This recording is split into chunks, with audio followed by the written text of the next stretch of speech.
లోకరక్షకుడైన యేసుక్రీస్తు నామమున ప్రియమైన మీ అందరికీ ఉదయకాల శుభము. ప్రవచనము చేసిరి విన్నవారందరూ మిక్కిలి ఆశ్చర్యపడి. ఏమిటి ఆ ప్రచురం? ఎవరు ప్రచారం చేశారు? గొర్రెల కాపరులు దూతల ద్వారా యేసుక్రీస్తు ప్రభు యొక్క జననం గురించి తెలుసుకున్నారు. ఆ వర్తమానాన్ని దూతల ద్వారా వారు పొందారు. పరలోకం నుండి దూతలు వచ్చి మరి గొర్రెల కాపరులకు వర్తమానం తెలియజేశారు. రాత్రి వేళ గొర్రెల కాపరులు మందరు కాచుకుంటుండగా వర్తమానం తెలియజేశారు. 7 లోకరక్షకుడు మీ కొరకు జన్మించి ఉన్నాడు, ఈయనే ప్రభు అయిన క్రీస్తు అని వారు వర్తమానాన్ని తెలియజేశారు. శిశువుని గురించి తమతో చెప్పబడిన మాటలు వారు ప్రచురం చేశారు. ఏమిటి ఆ ప్రచారం అంటే? అది దావీదు పట్టణమందు లోకరక్షకుడు మీ కొరకు పుట్టి ఉన్నాడు, ఈయన ప్రభు అయిన క్రీస్తు అనే వర్తమానం దూతలు వారికి తెలియజేసినప్పుడు వారు సంతోషంతో వారు వెళ్ళి వారు దేవుని దర్శించుకున్నారు. ప్రభు అయిన యేసుక్రీస్తును ఆ పశువుల తోటిలో వారు దర్శించారు.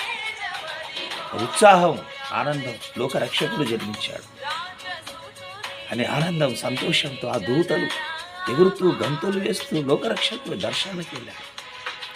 ఆ పశువుల తొట్టిలో ఉన్న శిశువు దర్శించారు, సంతోషించారు, ఆనందం. అంతటితో ఊరుకున్నారా? వారు ఊరుకోలేదు. లోకరక్షకుని జననం గురించి ఈ లోకానికి ప్రచురం చేశారు.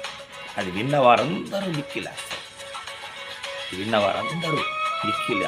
ఈ లోకం ఆశ్చర్యానికి గురి అయింది. ఒక రక్షకుని జననం ఆశ్చర్యానికి గురి చేసింది లోకాన్ని. అంటే అది దూతల ద్వారా.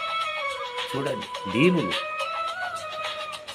ఎక్కడో చీకటిలో అంధకారంలో తమను మందను కాచుకుంటున్న దేవుని గురించి వారు తెలుసుకొని వర్తమానాన్ని పొంది ఆ యొక్క గొర్రెల కాపర్లు దూతల ద్వారా వర్తమానాన్ని తెలుసుకొని అంతటితో ఊరుకోకుండా వారు వెళ్ళి దర్శించి వారి నమ్మి విశ్వసించి లోకరక్షకుని జననం గురించి వారు ప్రచారం చేశారు. అది విన్న వారందరూ మిక్కిలి ఆశ్చర్యం. మరి మనం ఏం ప్రచారం చేస్తున్నాం?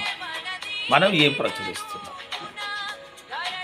మనము సంతోషించి ఆనందించి గంతులు వేయడం కాదు. క్రీస్తు జననం గురించి మనం కూడా ప్రచురం చేయాల్సిన బాధ్యత ఉంది. లోకరక్షకుని జననం గురించి మనం ఈ లోకంలో ప్రచారం చేయవలసిన వారిగా ఉండాలి. లోకరక్షకుని జననం లోకాన్ని కదిలించింది. సర్వోన్నతమైన స్థలంలో దేవునికి మహిమ, ఆయనకి ఇష్టమైన మనుషులకు భూమి మీద సమాధానం కలుగునగా. మరి లోకంలోనికి సమాధానం తేయబడింది అంటే లోకరక్షకుని జననం. ఆ లోకరక్షకుని జననం గురించి, ఆ సమాధానం గురించి తెలియజేసవలసిన బాధ్యత మనం అందరిపై. అట్టి కృపా దేవుడు మనకు అనుగ్రహించుగాక.